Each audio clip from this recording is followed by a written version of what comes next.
Well, the day's finally here.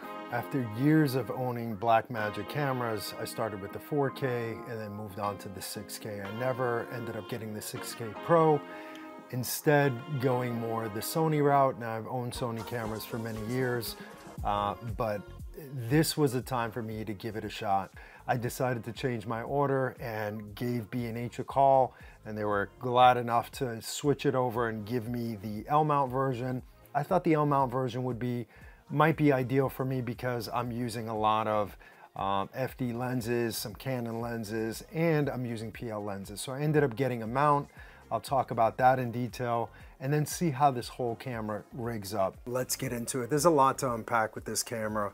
After the initial excitement of getting this camera kind of wore off, some things I noticed right away that were a little different. To say that this camera is similar to any of the Blackmagic cameras, I would have to say this is a completely different camera. The way it functions, the way it's set up, the fact that you got to get used to some of the new kind of menu items. There's a lot going on in this camera, a lot more than I thought. And then I did some initial tests or whatever. Obviously I have to get comfortable with the camera, but I wanted to kind of touch on some points with this camera that, you know, are good, a little questionable, and that's it. So, you know, my initial thing was there's not a lot of stuff out there just yet. There are a few cages out there, but nothing that really kind of grabbed my attention, and I didn't want to invest too much until I used the camera a little bit. So I did a basic kind of setup for this camera just to get it going. I originally went with the PL mount, but ended up getting the L mount. I think at the end of the day, I might use this with so many different lenses. I have a couple of FD lenses as well, some Canon lenses. So, you know, being able to adapt, I think is good. Now, body alone, this camera is really small, and beyond being small, it's super heavy. It's like, it looks super small. It's a lot smaller when I opened it up and saw it, but you know, once you put on the adapter and once you start adding some things to it, it definitely gets a little bit heavier. It reminds me of a kind of baby Ursa, but it definitely has a completely different vibe, I have to say, the way things work. As far as mounting goes, you're gonna need some sort of handle. The monitor, the fact that they're coming out with a monitor, I have to tell you, is a must, because this little monitor is much smaller than I thought it was. It's like a tiny screen, not so tiny, but bigger than most screens. But it's not like their traditional Blackmagic cameras that they just took the screen off somewhere else and slapped it on here. I feel like the refresh rate on this screen is a little bit slower. I'm hoping they'll update that in some sort of firmware, but I did notice that. So you'll see a little bit of a, I don't know how to explain it, but a little bit of a lag just in general. And especially when you're doing kind of like these fast movements, you'll notice it. It actually makes that jello effect seem so worse. But then when I put it in the computer and edit, it's not as bad as it looked on the screen or a monitor itself. So we'll get into that as well. So again, the monitor is not as big as I thought it was. I'm not gonna get into every single detail of the buttons. If you've had an Ursa or Blackmagic, you'll be familiar with that. The menu itself is a little bit different because there's no more ProRes. One of the reasons why I'm keeping my Ursa G2, because I like to deliver in ProRes sometimes and have that option. Not a must, but not a deal breaker either. As far as the back goes, now when you look at the body itself, it's really small, right? So you see the back there with no battery. Now if you want like a 2-hour battery and you don't want a V-mount option, I went with these, and I'll drop the link below, but I got it on B&H. And if you put them in, you can automatically see how kind of long these are. But these are two plus hour batteries. So it's not that bad. But while I was doing that, I was thinking to myself, like, how would you mount some sort of V-mount system on here? It's really difficult because these protrude out. You've got all your, now, you know, buttons here and inputs here. Your card goes in here. So I've seen the one that kind of sticks out further. It's a bit odd. I would love for this to be kind of flush to the back. I don't think that's going to be possible with this camera. Maybe they'll come up with some sort of solution where it's a little narrower and then you can mount the V-mount. I don't see it, but that's one of the things that initially kind of struck me. Now, as far as mounting points, there's a ton. There really is. You've got a whole bunch on the top. on the bottom and on the right side of the camera. Now, if you don't have a cage initially, you can put one of these NATO rails on there, but to give you a quick gist, like these smaller ones won't work.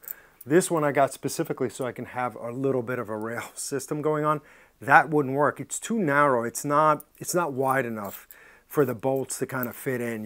You can see that they won't fit in. So I had to go with something that was a little bit longer. Again, I got these from Siru or Siriu, whatever the hell they're called. And I got like a 3-pack, and it came with different sizes. The largest one is the one that fits there, but you can also just get one from Small Rig, which will be good.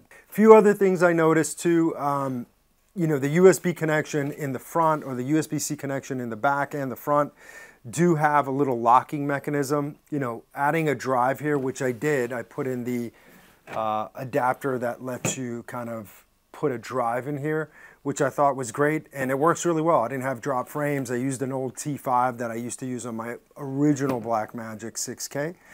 Seems to be working okay.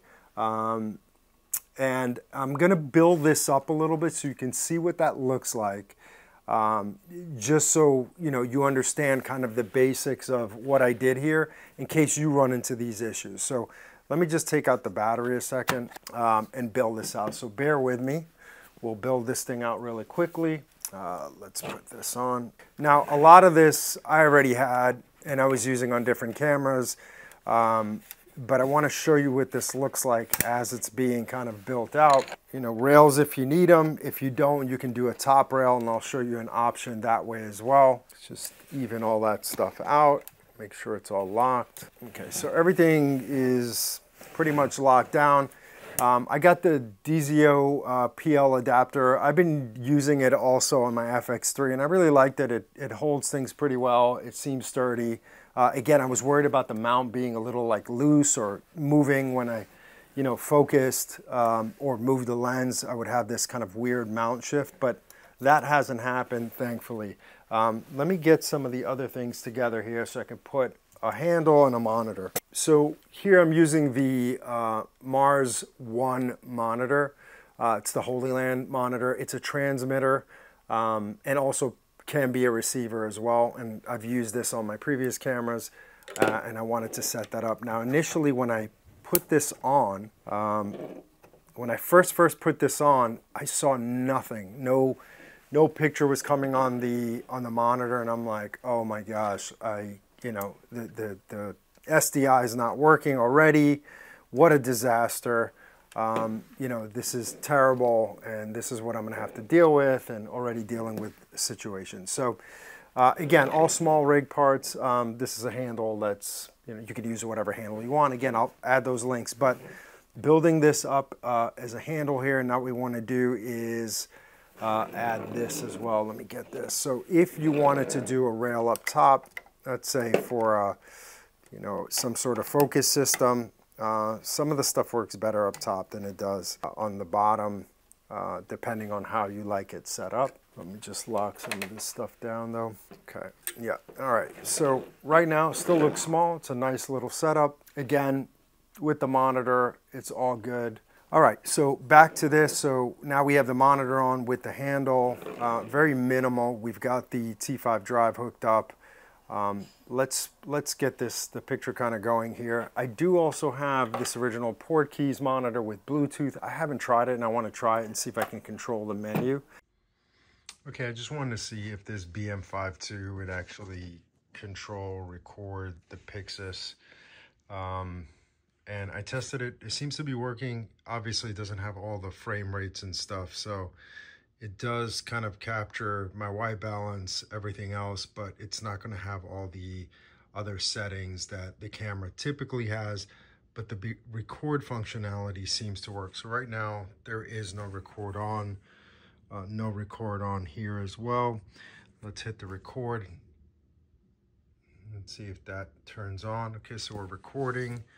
And we're recording here, so it does work. It's a nice little fix until we get the monitor that actually fits the Pixis. But if you have one of these, not a bad idea. The other thing is the HDMI will connect not a problem directly to an external monitor, and I'll show you what that looks like. So right now I have the USB-C going directly to HDMI, and it's giving me the signal back there, if you can see. So I'll just show you. It's connected to the camera, and it's coming directly from that. So you could use an external monitor, wired if you wanted to. Obviously wireless you can do as well. But just to show you that it doesn't necessarily have to have the Pixus monitor to work with an HDMI connection from the front. So these little rubber covers cover the SDI port from dust, dirt, and actually getting banged or messed up. I've been using these on my G2, my Ursa G2 for a long time, and again, they come in a pack of like, I don't know, 6 or something like that, and it just protects that area from being banged. So I got a card as well, and this was a 512. I got it as one of the B&H deals. Got it, and basically just to keep it super lightweight, but I like the idea of shooting with a drive. You're just going to fit a lot more. So far I've been shooting with it for, I don't know, I would say a little bit over 2 hours. Battery's still pretty full, so I don't know if having a battery this big is going to make a huge difference, but it feels like a V-mount that's like a 90 V-mount or something like that, or even 100. These batteries have a DTAP on them, and I can use that to basically power my monitor if I wanted to, which is a nice little extra too. With this cage, and I just want to show you the size, kind of side by side. So this is the FX3, same kind of adapter, almost similar situation, obviously minus a lens, but I can adapt my PL lenses on this. I will do a review on these two. Off the bat, honestly, from just using it really quickly, I'm used to using the FX3, so it's really easy for me.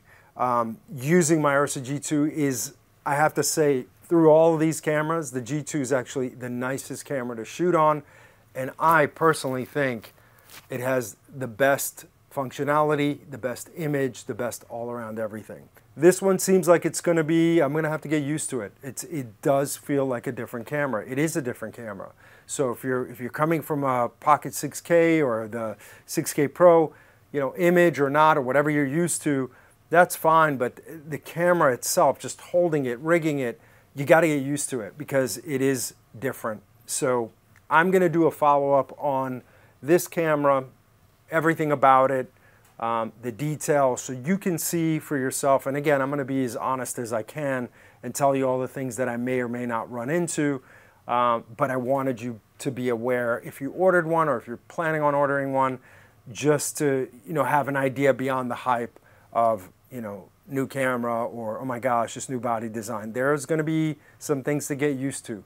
So you have to think about it. Having a ton of V-mounts, I don't know what the answer is going to be for this, but if these batteries last me 2 hours, I'm fine with just bringing these as long as it balances out properly. I also want to do a balance test, on a gimbal and see how that works and just really shoot with it, because the last Blackmagic 6K Pro camera I had was not the Pro, it was the regular 6K. I had the 4K. Loved those cameras, hated the battery, hated that I had to rig it so much, and basically left Blackmagic. I had my Ursa G2, that was fine. I had the FX3, I was happy with it and still am. Very different cameras for different situations. As far as weight goes, this without a lens and a V-mount, it's decently heavy. This right now is definitely heavier than this. Obviously it has a lens on it, but I would say this is with a lens, this is going to be I think the Pixus is going to be a little bit heavier. It's just, it feels like a heavy camera. Like when you rig it up, it gets even heavier. So if you're thinking it's going to be this little light camera, it is not. Now for commercial work, as far as slow motion, for me, 48 frames is more than enough. 60 might be a little too slow, but again, it's nice to have. You can get it in some of the crop versions. Again, the crop versions of these flavors aren't bad. They're just not going to be 6K, and they're not going to be the highest resolution, or you're not going to get the most out of the camera, but they're still usable. As far as setup for this camera, again, so one of the questions that I think I asked and was kind of concerned about was, does this screen always stay on? And it looks like it dims down. I mean, I do see it in the monitor here. As you can see, there is picture on the monitor itself, but here, I'll show you so you can see it. But there's picture on the monitor, but this kind of goes dim after a while, which I guess is a good thing. And you see that flickering that happens there, right? You don't necessarily see it in your eye, but you do see it when it's being filmed. That's what makes me think the refresh rate on this smaller monitor is very different than, you know, the original kind of like ones that come into the camera. I think it's a lower, I wouldn't say lower quality, but just refresh rate's a little bit lower on the camera. Yeah, when you tap it, it comes right back on. So thanks guys for watching. I will continue to make some videos as I start playing around with this, get a better idea of how this actually kind of works in my workflow, and maybe, you know, find out some things that are super good, super bad. There isn't anything super bad, but it's definitely, like I said, the one thing that I think you're gonna realize really quickly is this is a very different camera. All right guys, so thanks for watching, and I will see you on the next one.